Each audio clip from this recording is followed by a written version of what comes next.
ಬಂದಿರುವ ಮತ್ತು ಮುಂದಿನ ತಲೆಮಾರು ಕೇಳಲೇಬೇಕಿರುವ ಕಥೆ ಪುಣ್ಯಕೋಟಿಯ ಕಥೆ. ಇದು ಸತ್ಯದ ಕಥೆ, ಇದು ಪ್ರಾಮಾಣಿಕತೆಯ ಕಥೆ.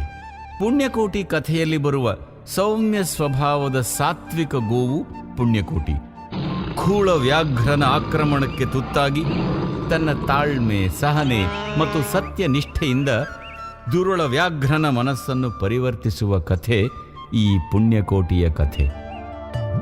ಧರಣಿ ಮಂಡಲ ಮಧ್ಯದೊಳಗೆ ಬೆರೆಯುತಿಹ ಕರ್ನಾಟ ದೇಶದೊಳಿರುವ ಕಾಳಿಂಗನೆಂಬ ಗೊಲ್ಲನ ಪರಿಯ ನಿಂತು ಪೇಳ್ವೆನು.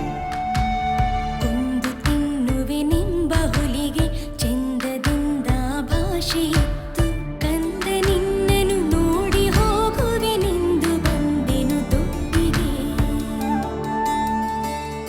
ಆರ ಮೊಲೆಯನ್ನು ಕುಡಿಯಲಮ್ಮ, ಆರ ಸೇರಿ ಬದುಕಲಮ್ಮ. ಹಬ್ಬಿದ ಮಲೆ ಮಧ್ಯದೊಳಗೆ ಅರ್ಭುತಾನೆಂದೆಂಬ ವ್ಯಾಘ್ರನು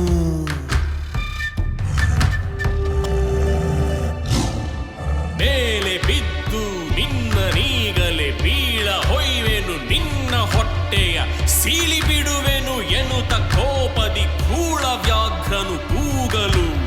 ಪುಣ್ಯಕೋಟಿಯ ಮಾತ ಕೇಳಿ ಕಣ್ಣ ನೀರನು ಸುರಿಸಿ ನೊಂದು ಕನ್ನೆಯವಳನು ಕೊಂದು ತಿಂದರೆ ಮೆಚ್ಚನ ಪರಮ